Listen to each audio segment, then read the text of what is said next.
I'm Stephanie Walsh, and this is my Week 2 for EDC 534, and I will be explaining a key idea. The key idea that I will be explaining is the importance for students and children to understand, interpret, and criticize the meaning and messages of media culture. What is media literacy? Over the past few weeks, we have been discussing creativity and critiquing, and in these articles I found some similarities between their definition for media literacy, and so I illustrated it here for you by color coding them. So I took their definitions and I found what was similar, and I colored them according to the similarity of words. So analyze is in red, evaluation is in blue, interpretation is in yellow, and understanding is in green. Interpretation and understanding. Interpreting media is similar to interpreting the everyday world, according to Buckingham. A sophisticated viewer of media, such as television, is able to see its illusions and manipulations. So a sophisticated viewer can watch TV and figure out what is real and what is not real. Something that might be a character, like a mouse talking on a cartoon, we wouldn't necessarily ever see that in the real world. So a sophisticated viewer can look at a TV program and decide what is real and not real. And I also have a cartoon down here that illustrates how people can understand things differently. Why is it important?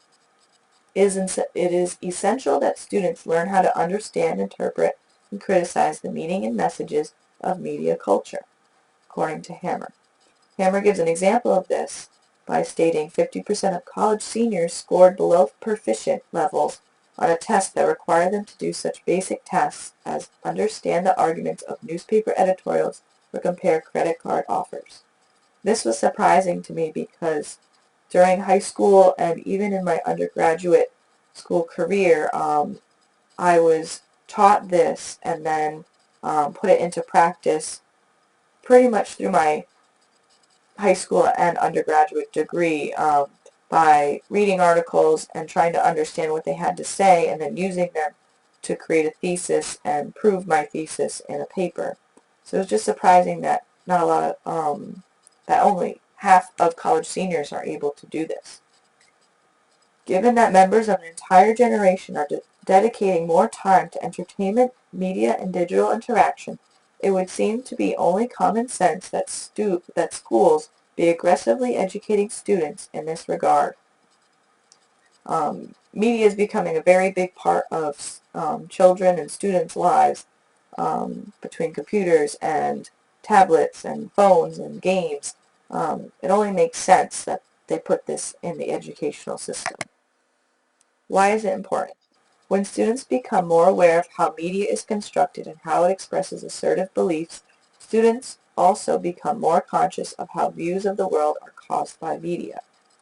It enables them to learn how to critically read, connect, and interpret media culture, empowering them to give voice and vision to their ideas as well as teaching them with communications and cooperative skills while also declaring their individuality and creativity.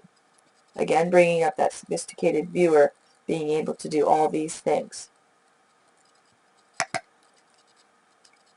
By creating a community of active readers, those readers can decide their position on topics such as social, economical, and political. Media consumption habits, such as becoming a passive victim while watching TV, produces a negative impact of media on the youth. This can be counteracted through explaining the risks and problems media messages give. So by teaching students how to critically view television, they no longer become passive victims but active victims. Encouraging them to be more active in critical participation in media culture that surrounds them. In conclusion, it is unfortunate because teachers are not receiving adequate education and training on media literacy, and even more disappointing is that parents, administrators, and government officials have deemed this unnecessary.